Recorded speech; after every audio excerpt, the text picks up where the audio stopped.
Oi, chuchus, tudo bem com vocês? Ainda no romantismo. Só que no Brasil, programa Fica em Casa Aprendendo aqui na TV Educação e na plataforma Gonçalves Dias. Eu sou a professora Cacau Sotero, Naíris aqui, trabalhando conosco na interpretação da nossa aula para os chuchus que não podem nos ouvir. Tudo bem? Vamos ainda falar de romantismo. A primeira geração romântica, como eu falei na aula passada, que nós iríamos aprofundar na aula de hoje. Vamos novamente resgatar. Ninguém nunca, assistindo a aula aqui, vai esquecer o que é romantismo. Nunca na vida. O contexto histórico, claro, a gente retoma, e a primeira geração, tá certo? Nós já sabemos que aqui no Brasil, esse movimento surge em meados do século XIX. Qual é o que é interessante nessa época? Para nós fazermos assim o link. Romantismo, burguesia. Romantismo, independência do Brasil.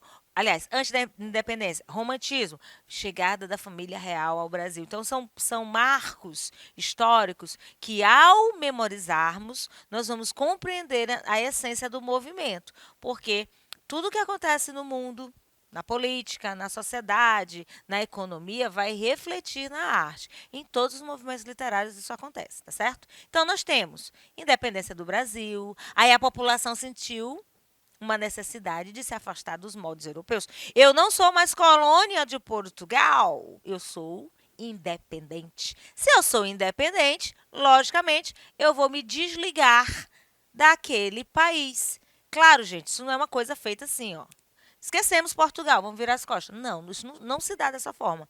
Mas nós somos um país, né? Abençoado por Deus, um país tropical, abençoado por Deus e bonito por natureza, isso é verdade.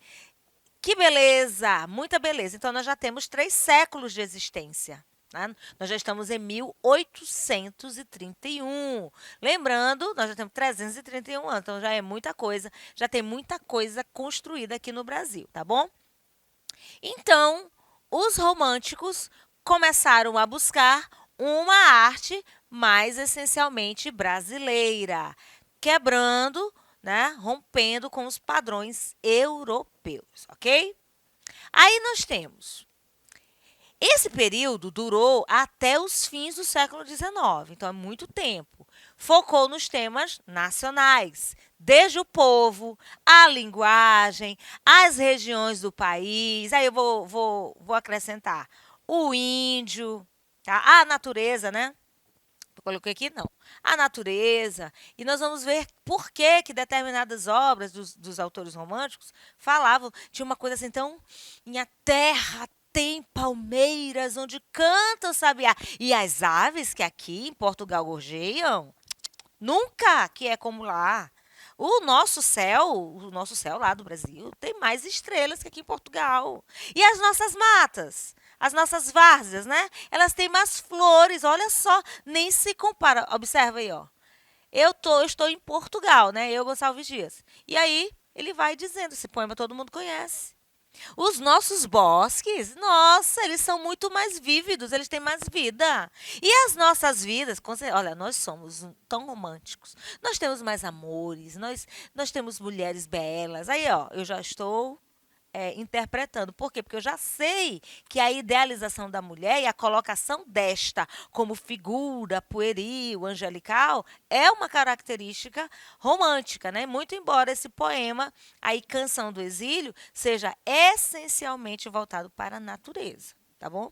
Eu que já estou aqui enfeitando para você entender por que essa exaltação de temas nacionais. Então, Canção do Exílio aí é um exemplo clássico. Todo mundo cita isso nas aulas de romantismo no Brasil, tá bom?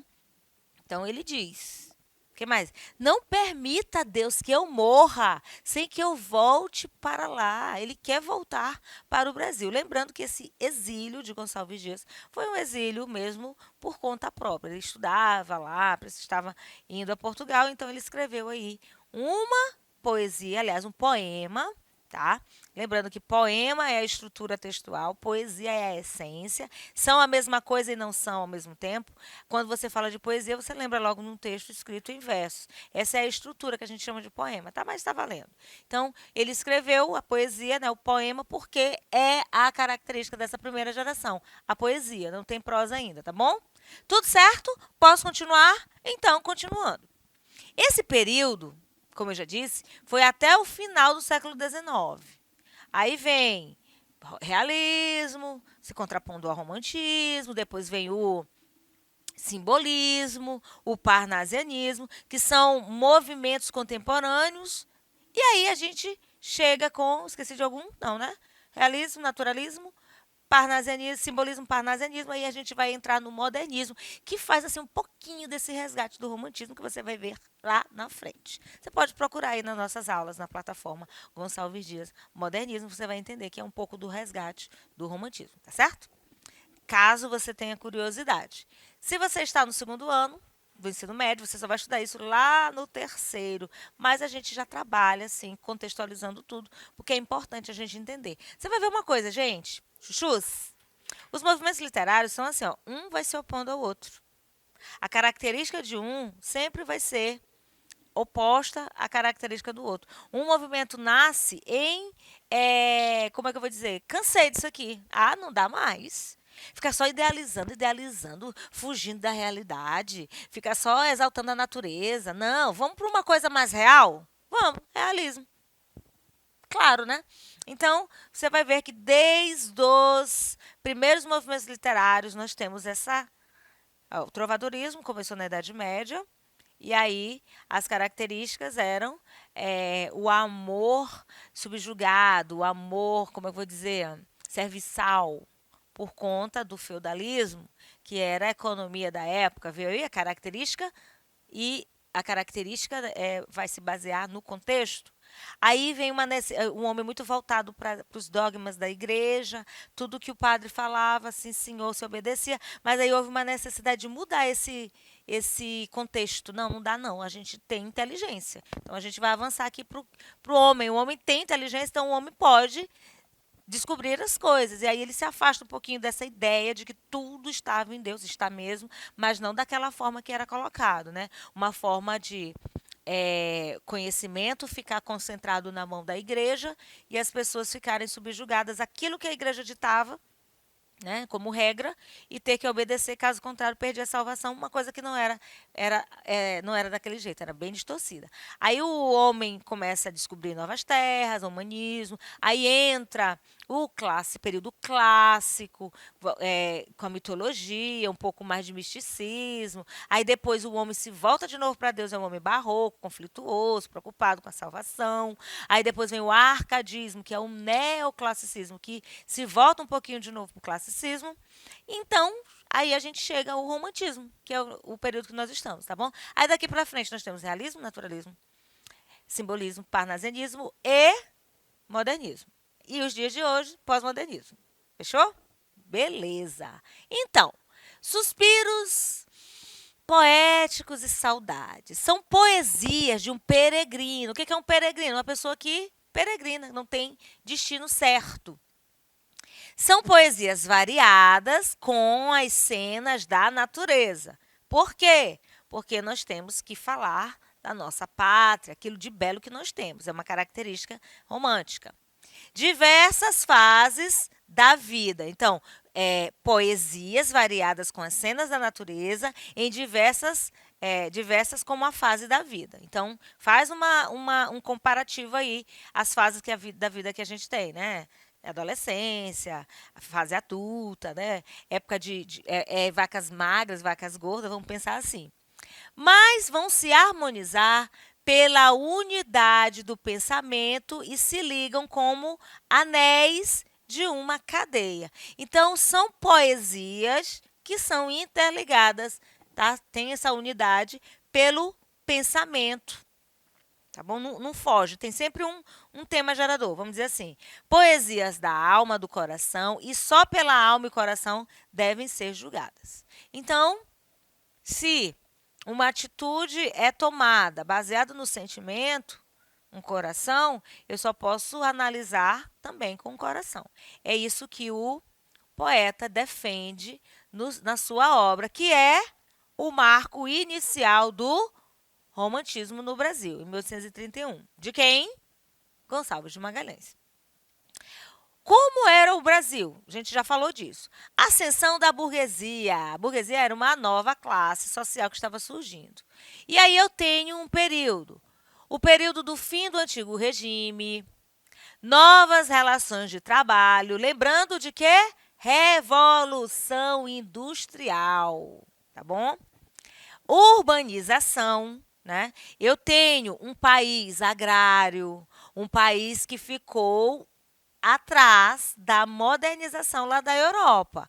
Por quê, Cacau? Porque o Brasil era colônia de Portugal. Era uma terrinha que eu tinha aqui, que de vez em quando eu podia até mandar o empregado lá, mas só para buscar o que tinha de bom. Eu não ia ao Brasil. Mas por que a família real veio ao Brasil? Por causa do bloqueio continental. E aí, com a vinda da família real para o Brasil, claro, eles tinham que ter um pouco de regalia, então eles trouxeram modernização, urbanização, mas ainda o Brasil ainda era muito arcaico. Em função de quê? Da Revolução Industrial.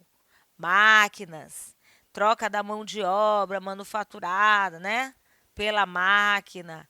Enfim, um período de grandes mudanças. Aí eu tenho a vinda do rei, que eu já falei, da corte portuguesa, na família real, traz a criação da imprensa, uma coisa bacana para o Brasil, porque a imprensa pôde reproduzir os livros e a população que era essencialmente analfabeta teve que se familiarizar com a arte a todo custo.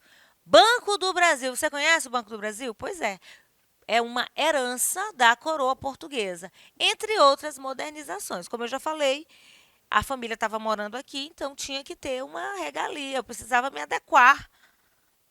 Aliás, me adequar não, porque o Brasil estava arcaico, né? O Brasil estava atrasado. Então eu precisava trazer as inovações para que eu vivesse neste país. Bom, independência do Brasil é um outro momento da nossa história que reflete no romantismo. Nesse caso, aí eu tenho a absorção pelo pensamento nacionalista ufanista. Ah, Brasil acima de tudo. Ah, Brasil acima de todos. Isso é, tá? Bem extremo. Bom, temáticas que definissem a identidade nacional. Aí você vai ver que mais lá na frente, no modernismo, isso acontece, essa exaltação da pátria, e alguns movimentos nascem, o movimento verde-amarelismo, antropofágico, que são em relação a esse nacionalismo, mas que são contraditórios, né? Um acaba sendo antagônico ao outro, criticando mesmo. Então, eu tenho aqui a independência do Brasil, que aí, no caso, o Brasil deixa de ser colônia, e aí passa a ser independente. Então, por conta disso, nada melhor do que uma arte mais voltada para nós, que somos um país agora. E aí, gente, o indianismo. Quem era o índio? Era a nossa figura, habitante do Brasil quando os portugueses chegaram aqui. Então, no caso, como que o indianismo se caracterizou? Essa ideia de indianismo foi absorvida pelo pensamento nacionalista também e ainda, quer dizer, tem a ver com tudo aquela característica de trás. Identidade nacional. Por quê? Porque toda obra literária tem que ter um herói. E no nosso caso, tinha que ser o índio. Nada mais justo. Aí nós temos a primeira geração romântica. O romantismo, ele se divide em três gerações que são diferentes. A primeira nasce de um forte desejo de emancipação. Tchau, Portugal. Autonomia. Nós somos independentes, então a gente não tem que esperar mais que ninguém dê as ordens para nós. O romantismo brasileiro tem fortes traços nacionalistas, então um traço marcante. Por quê?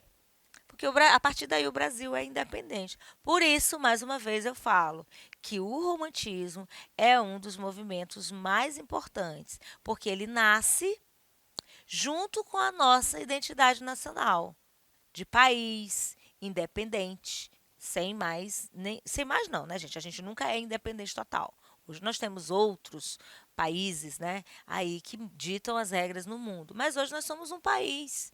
Nós não temos nós não somos colônia de ninguém, nós não somos puxadinho de ninguém. Então, a empreitada romântica envolve o desejo de construir uma identidade nacional por conta da independência do Brasil, tá certo? Aí, olha só.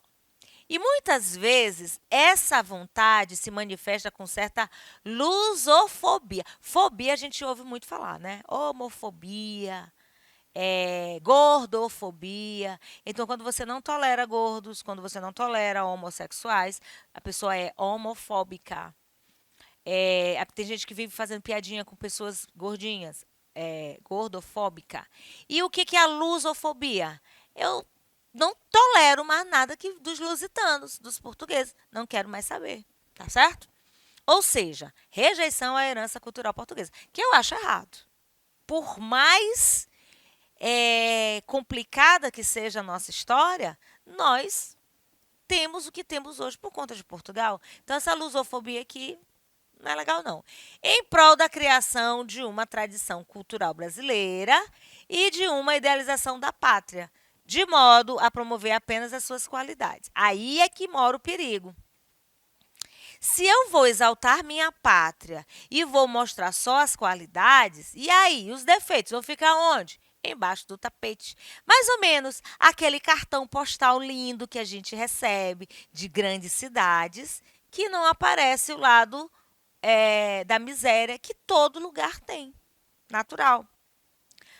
Só que essa primeira geração, né, é marcada, claro, pelo nacionalismo, pelo ufanismo, Brasil, acima de tudo, e o indianismo.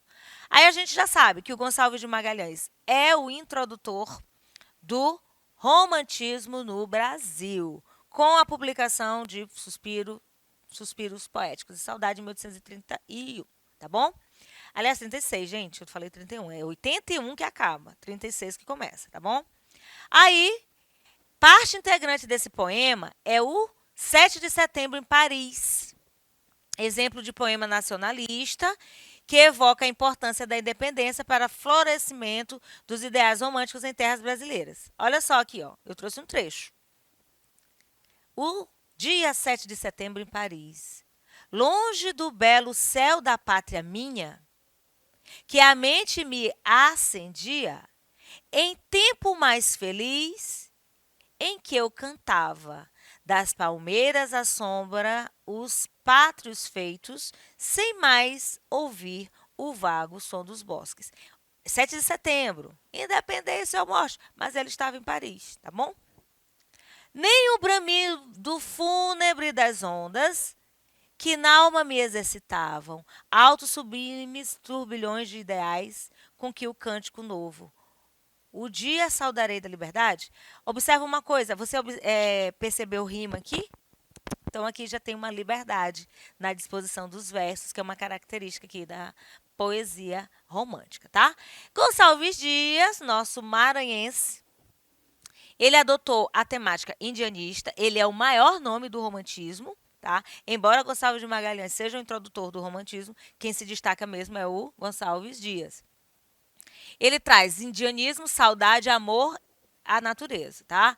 Obras que ele tem como destaque: Cantos e os Timbiras, e os poemas mais famosos, eu citei Canção do Exílio, Juca Pirama e ainda Uma Vez a Deus. Nossa, tem outras coisas que ele escreveu, né? A gente traz aqui algumas. Então, aqui eu tenho Canção do Tamoio.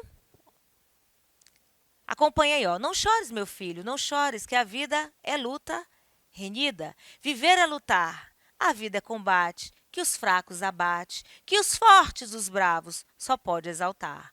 Um dia vivemos, o homem que é forte, não teme da morte, só teme fugir. No arco quem tesa, nem certa uma presa, que seja tapuia, condor ou tapir.